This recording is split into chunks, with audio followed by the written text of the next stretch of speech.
Non, tu as un message à Mawa, Toto Père de moi en Abisso le 3 janvier, Jacques Congo.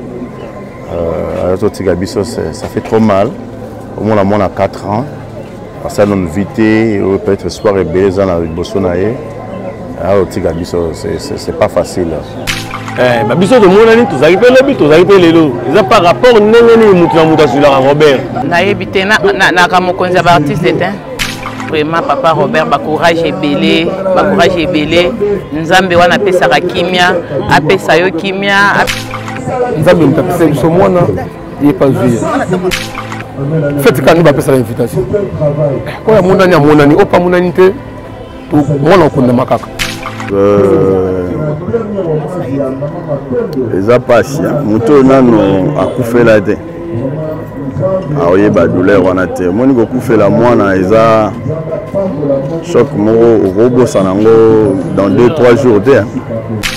Non, tu as un message à Mawa, Toto Père de moi en Abisso le 3 janvier, Jacques Congo. Ça fait trop mal. Au moins, on a 4 ans. Ça nous vité, peut-être espoir et baiser dans le Bossonaye. C'est pas facile. Il faut avoir la compassion autour de l'eau pour pleurer moi en Abisso Jacques. Voilà quoi. Président Juppé Massamba, moi en Abisso Jacques, à Tigre le 3 janvier, et nous oui, il était malade le 30 samedi, le 31 plutôt, à Béli, et puis à sa crise. Crise, je crois qu'il a moi ici là qui va ramener un hôpital, Batini, on a Kalembelembe, et puis subitement on a côté coma. Donc coma de lundi, mardi, mardi, de mon aérotique à Todango. Tant on a créé ici, je crois mon a côté coma. Il y a aussi dit que et tika moi on a vu ça à Kende. Merci président Juppé Massamba. Message pour lancer la famille, d'encouragement. Là, artiste comédien, monsieur soit communauté, pas qui peut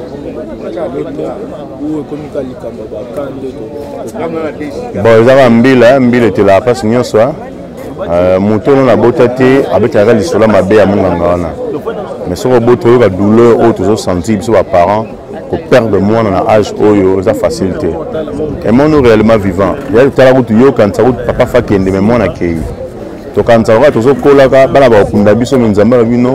moi, na okende ndo kunda mwana les leçons morales au penal ou moi na salibiso et puis ça biso makasi et puis ça fait famille libota makasi surtout famille aux éprouvés tous ensemble na bango tous les ramener na biso courage na yo courage à vous bato botika ki Robert était depuis le début totika qui était fondation to kanisa ti le donner sur tika mon nation na mabele totika tous ensemble l'artiste ne meurt jamais voilà. Ouais, bonjour.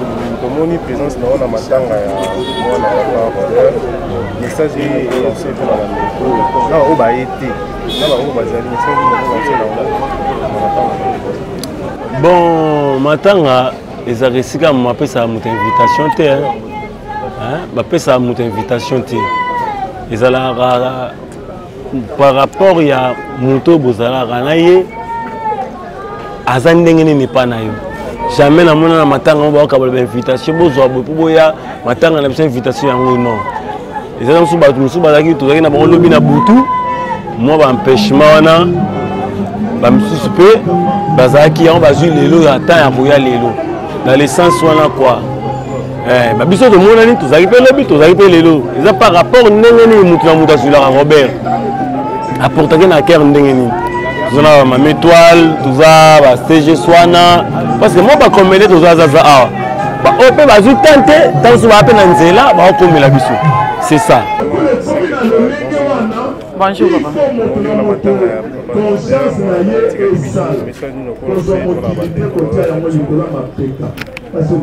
Bon, message eza kaka nzamba pese makasi toyebi ke division esalaka pasi amesaki na mwana ye tout consort et mwana tiki risque makaboye ya maladie mingi te ndenge na yoki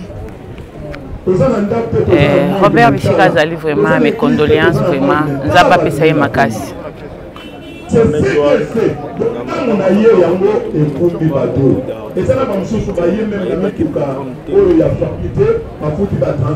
nayebi te naka mokonzi ya baartiste te olobi oui papa Robert Bisika azali apesaka nzambe merci parce que bible elobi na circonstance nyonso topesaka nzambe merci ye apesaki ye mwana ye mpe asepeli lisusu azwa ye toza na eloko ya koloba te apart kozongisaka merci epa nzambe et puis vraiment papa Robert bacourage ebele nzambe wana apesaka kimia apesa yo kimia apesa mwasi na yo kimia libota mobimba ndenge bobungisi mwana nzambe apesa bino kimia sekonanga Robert azalaka makasi parce que nzambe mutapesa biso mwana ye pas zuye soki mpe nzambe aboyaki nde mwana na tiki biso to te ndenge makomi ekomama bana nde fo bakundaka batata noke biso batata kutu tokona kokunda bana on ekomi monde à l'inverse topesika nzambe merci na oyo nyonso elekaki mpo abengina bacirconstance nyonso eza ya pasi ya bisengo topesika merci yango totondi ye kaka matondi.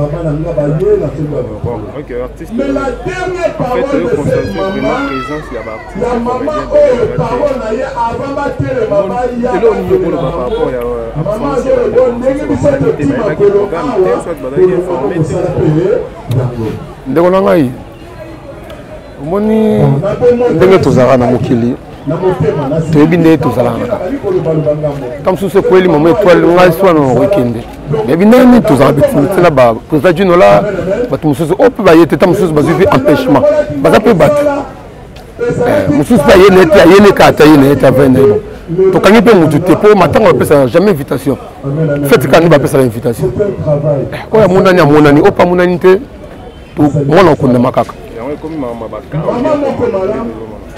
wana sikoyo bakestion bongo fo obenga sikoyo vie masumu nde kotuna ye po ye nde abaprésent na biso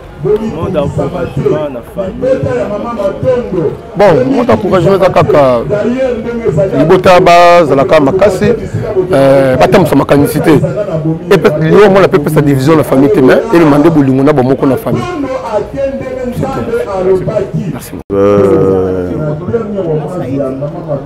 eza pasi moto nano akufela te aoyeba douleur wana te moni kokufela mwana eza choc moko okobosana yango dans 2-3 jours te parce que avenir ya mwana wana eyebani te mais mokolo aussi akoli déjà comme mature akokufa lelo après temps mosuku aso bokundi boke na bar boke omela mais ya mwana c'est différent na ya mokolo. Moi étant que père de la famille salenga pasi ya pasi parce que biso bien aye tout roba on a vie na nga penza donc il y a des années bato bayambaki nga na groupe ça inde bangwana donc tout est vraiment pour nous compatir on a eu longo c'est ça.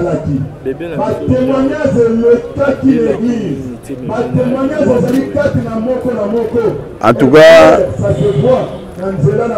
liwa tokenda nango kaka te moto abelaki nini asali nini parce que mystère ya liwa eza nzambe moto ayebi même satana ti azalaka nga ti lelo na comprena te moto akufaka ndeni nzambe nde ayebi ke moto akokende preuve ane toomona bagrand magicien ya pena toyebi eke grand chor na daye aoyeba te mokoni na okufa donc maladie to nini en tout cas ezaka nzambe.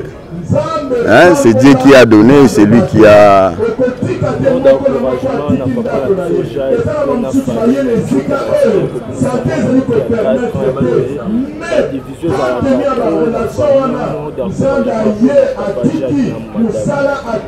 En tout cas, na osenga na libota mobimba bazala makasi.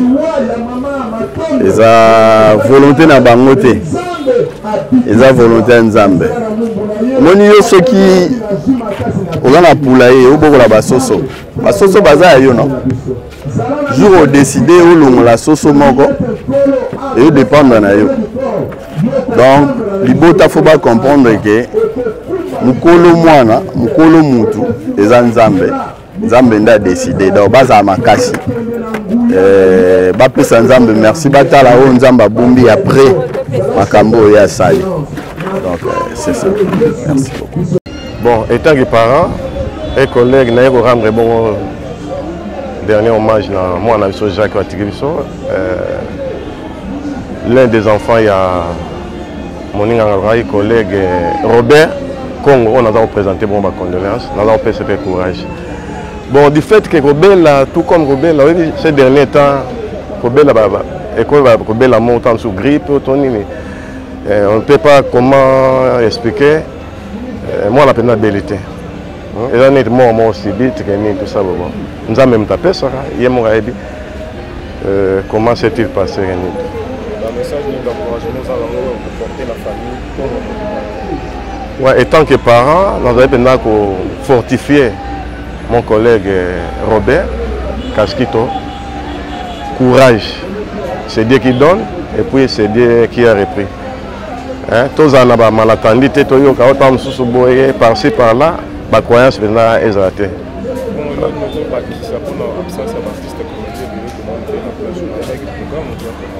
Non, le programme est bien établi. Il y a longtemps, poto, nanine, tout ça, donc non. Levé du corps et Rosala, le mercredi, veillez qui hier et mardi. Bon, peut-être emploi du temps, Mounamutaza, et puis au moins 3 journées ouvrable. On a été condamné, tout ça.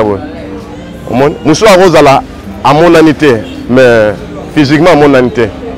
Moralement ou financièrement, à Jacques fortifié, donc on est condamné. Peut-être après enterrement, je vais rendre visite vraiment. Nous avons condamné nos collègues, tout ça. Chacun a ses préoccupations. Papa Rifrain Dianzenza.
De notre programme. En prélude, nous aurons une petite exhortation qui sera faite par l'évangéliste Patrick. Ça suivra le mot des enfants. Et tout de suite après, viendra le mot de la famille. Et cela sera talonné par le temps de remise de dépôt des arbres de fleurs. Et la fin de notre cérémonie sera sanctionnée par la levée de la dépouille mortelle pour l'inhumation au cimetière de Kitambo. C'était là le bref programme de notre cérémonie.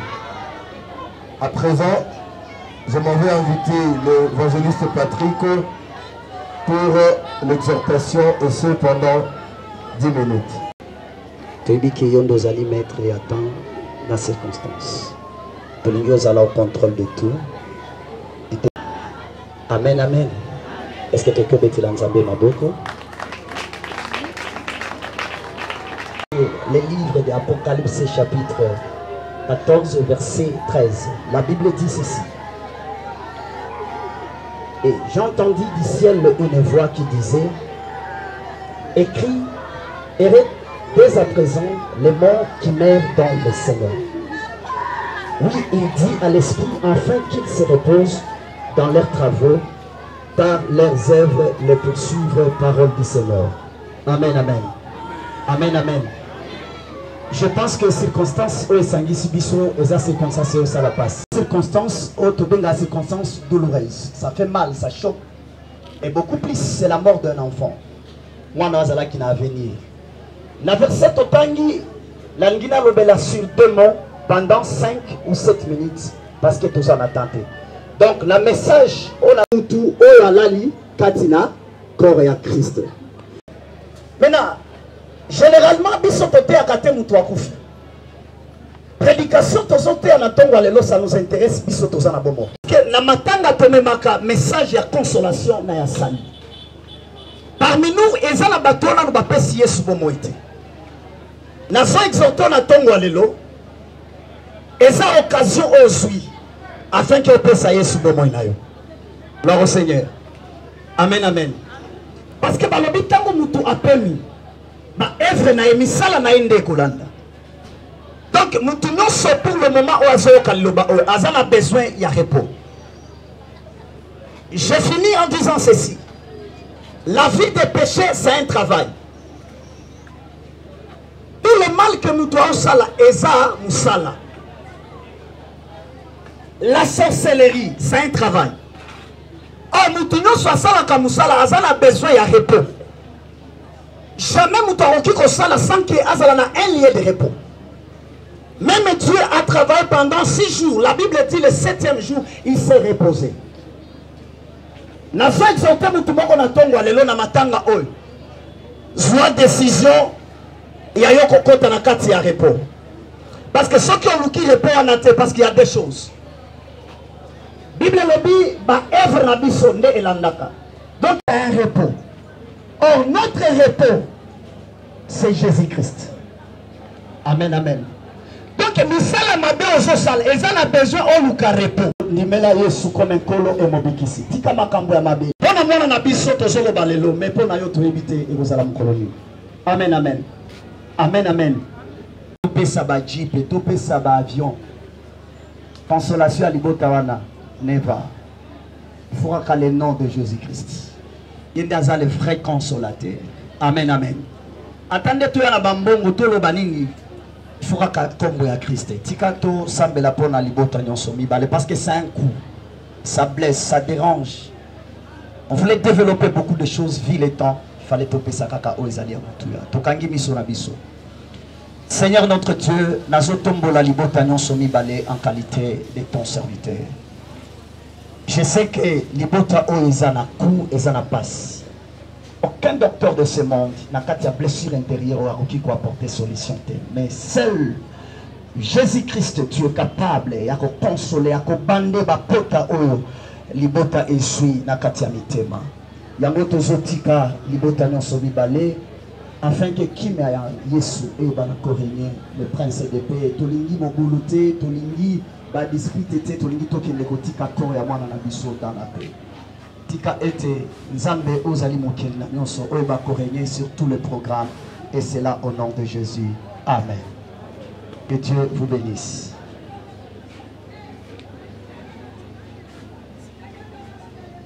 Bien, merci. Après cette petite exhortation, nous allons faire appel à Mademoiselle Sarah Salima pour le mot des enfants.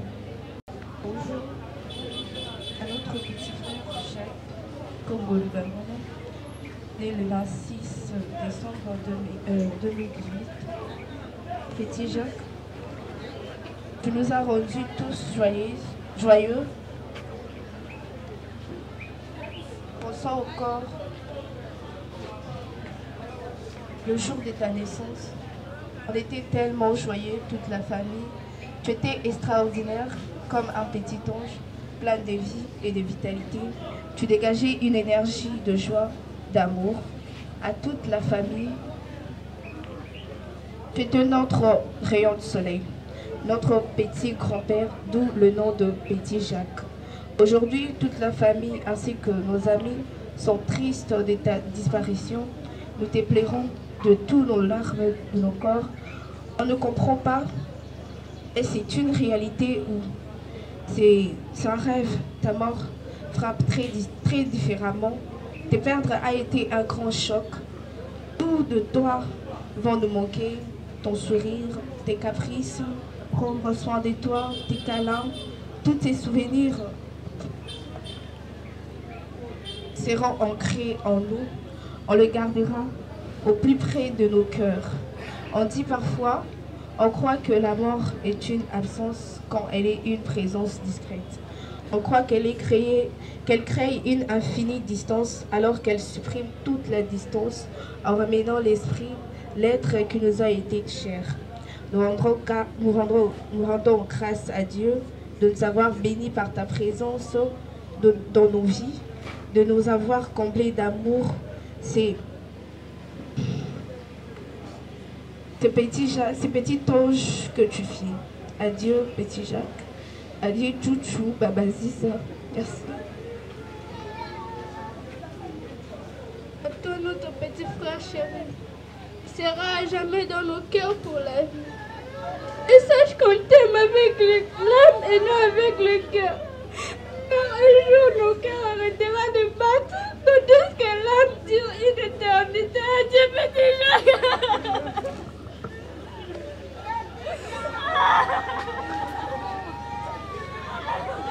Biso topi message ya liwa ya mwana na biso ti lelo tozoki nozongisa ye la dernière demeure na ye. Vous l'avez fait en dépit de vos multiples occupations. Sincèrement, famille est reconnaissante na acte opposé, na assistance na bino quelle que soit sa nature. Alors famille elobi boye sima ya kokunda mwana na biso tozonga na lwadi epai wapi veille mortuaire esalamaki lobi n'epai wapi tokokabola mwa mai mwa kopo comme exige le us et coutume. Sima ya kokabola mwa kopo matanga ezali te. Moto na moto a replié bagage azongi na ndako na ye. Donc kolonga na biso l'a dit matanga esili. Moto azonga na ndako totikali ko méditer chacun à son coin, prier pour la famille papa Robert Congo na maman Chako pour nzamba pesa bango makasi a continuer pe pour battre la bango. Bauti kosenga na biso awa soki tokoki kozwa témoignage par rapport ya mwana wa tiki biso bien que il ne venait que de totaliser 4 ans le 26 décembre et au tika biso le 3 janvier. Pour ce moto azana témoignage wana o asengi osengi na ya pusana asalango et puis tous les canaux dépôt ya ba gerbe de fleurs. Remercier Kolo parce que Bible est joloba. Je remercie Nzambe na circonstance nyoso. Nzambe ndapesaki Nzambe azwi. Mwana azangaki losambo te. Azangaki pe kisi te. Kasi volonté ya Nzambe eyebi na kosalema. Na nyoso na kombo ya libota mobimba tolobi merci. Na tango mwana oyo abotamaki na 3 mois mwana belaki makasi tosambelaki Nzambe ayokaki losambo azongiselaki biso oyo ezalaki Petit Jacques. Etango mwana komi na mbula oyo akokisaki Nzambe asali na lolenge na ye na bonzambe na ye. Azalaki mpona biso bénédiction. Mouvement na ye nyonso mpona biso ezalaki lipamboli. Tosopelaki makasi komona kobotama ya mwana oyo parce que bakisaki 1+ na kati ya libota. Kasi oyo ezali makanisi ya bato eza ya nkolo te. Toyebi ke Nzambe aza makasi mpe aza na pouvoir nyonso, aza na kapasité nyonso mpe akosala kaka na lolenge na ye mpo atikali Nzambe. Yango tolobi merci na bato nyonso oyo balandaki biso. Nzambe na lola amona bino mpe azala na bino. Yesu ndeko na boli yo linginga mingi yo kufela kinga petenga nazwa bombo yemba aleluya lingi koloye masia aleluya na Yesu na lingi koloye aleluya na Yesu. Mobateli malamu kosi na libota na Yuda papa tolobi merci. Zambe na lola papa maloboto zolo balelo ezali pona bayo batikali. Zambe papa na mabongisi na yo mwana o ayebaki mabete ayebaki masumu te. Zambe yo zoye. Kasi na biso na bimbe mikuti na katikati nesiko na maboko na yo. Natiki couple pe natiki bano batikali na maboko na yo. Seigneur yo nozala Nzambe ozala guide ozala appui. L'éternel des armées to bengani na nyonso etatoli Seigneur na yo te. To condamner yango to chasser. To bemi na lieu zaride au nom de Jésus. Zambe to bengi on Zamba psaume 127. Ozo bate la bateli na yo te zo bate la pamba. Mais na yo puissante. Ezala li kolona ko bate la pena ko contrôler. To zana liki na ba batika li Seigneur. Bakopika, bakokola, pe bakopika na tango bolai. Na comme on est Christ Masia. Amen. Nous allons embrasser l'étape dépôt des gerbes de fleurs. À tout Seigneur, tout honneur, dit-on. Nous allons commencer par la famille de M. Robert Congo, suivi de celle de Maman Chaco. Ensuite viendra les collègues de service, les amis et connaissances. Sans transition. Voilà.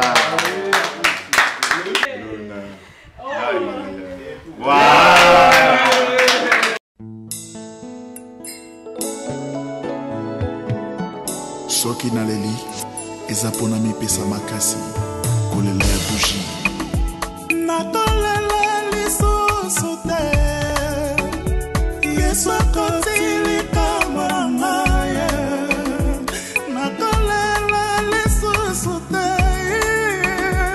Yesu akotilika mwana ye kolela nanga esali ya bougie natelemaka na maya miso kolela nanga esali ya bougie natelemaka na maya miso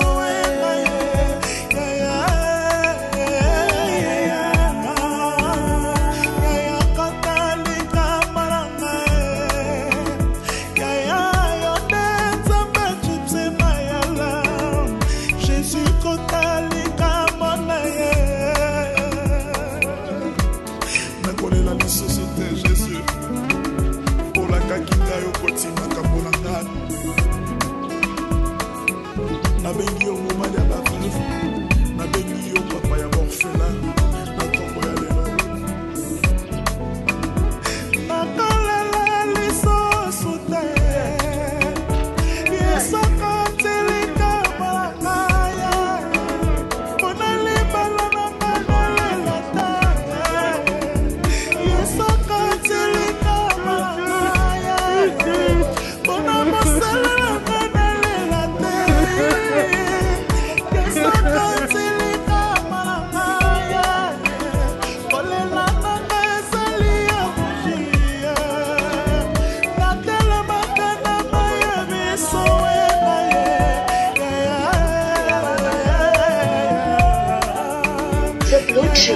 Live et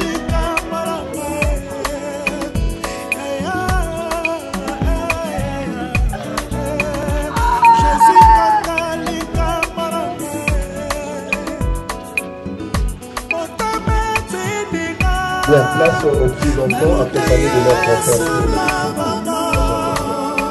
Entre-temps, les collègues de service du Mama Chaco de la subdivision FSP se préparent.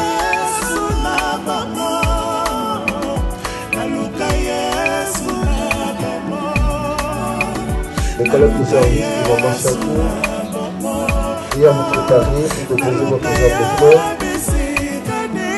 suivi de l'air de santé de Bandalungwa.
Bien, nous allons clore cette étape avec la fondation Totalista.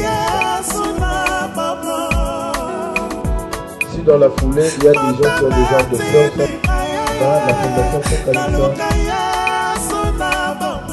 approuve de soutenir les verts et les orphelins des artistes comédiens décédés et aussi promouvoir ceux qui sont pauvres.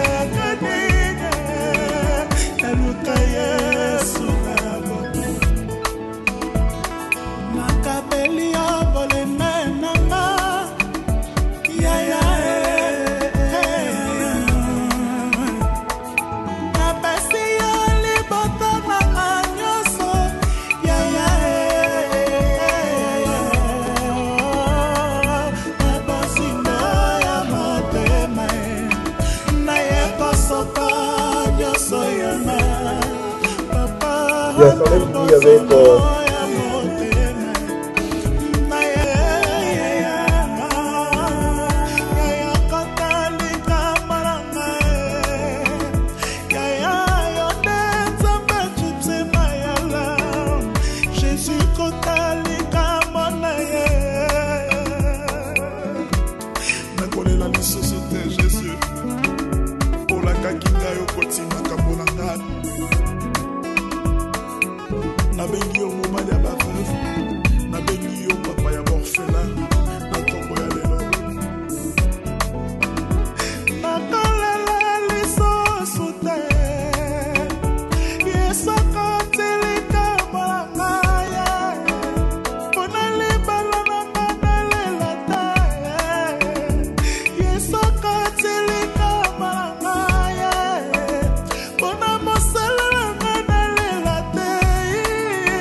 yanga ndeko na ngai ozali kosambela na chambre oyo azali kosambela na salon nalingi nabetela o lisolo moko ezalaki mokolo moko koba na aigle basalaki connaissance bazalaki bameilleur ami mokolo mosusu koba ebisi aigle nakoya kotala na ndako na yo aigle abandi koseka alobi yozalaka rapide te yozalaka na se etikanga na yaka kotala yo koba ebisi alobi okokutanga na ndako na yo aigle alobi nabeta tour kotala koba nzoka koba asalaki stratégie abisi mwasi na ye ambale ngai lokola kado soki aigle ye yebisa ye natikelaki ye kado na bimi moke azwa yango me afungola yango kaka na ndako na ye mokolo wana aigle azalaka mayele me mayele na ye esilaki azwi kado amemi yango ntina ndako na ye abi nafungola ntango mosu eza eloko ya kitoko afungola boye amoni koba abi mpo ani osali boye alobi makasi na yo ezali kaka mapapu na yo te makasi na yo efo ezala moto na yo moto nyonso amitiki epai esu masiya moto nyonso amisopi na bozindo epai esu masiya aza na mayele koleka bato oyo baza na mbongo aza na mayele koleka bato oyo basilisa baklase aza na mayele koleka bato oyo baza na bozwi nyonso ya se haleluya bapesani mboteme na ndako ya aigle likolo na ngomba nakapeli yo bolenge nanga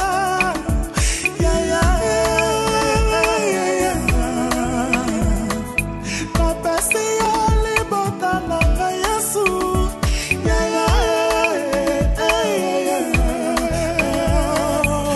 bozingo ya motema naye kosoba bioso ya mere yaya na bozingo ya motema naye kosoba bioso ya mere napesi yo libota na ngai salela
Comment t'as dit qu'on a pas fait un rapport?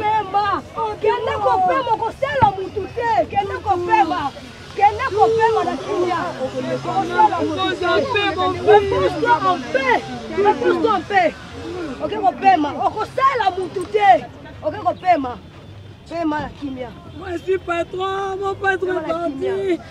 J'ai mon bureau. J'ai mon parole de Dieu. J'ai mon bureau. Parole de Dieu.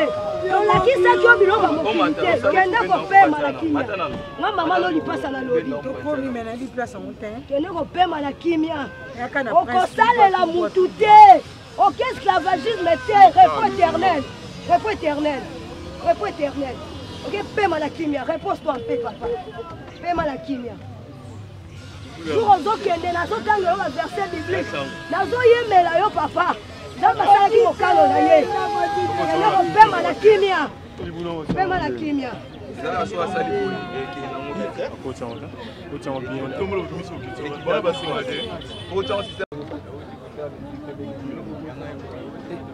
Melo.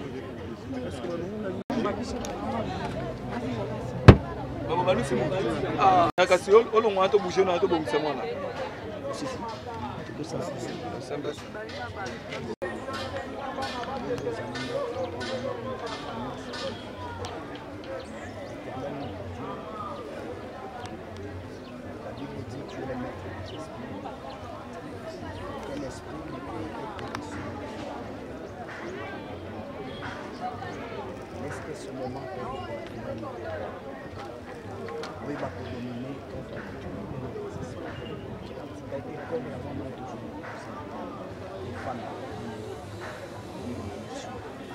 Amen.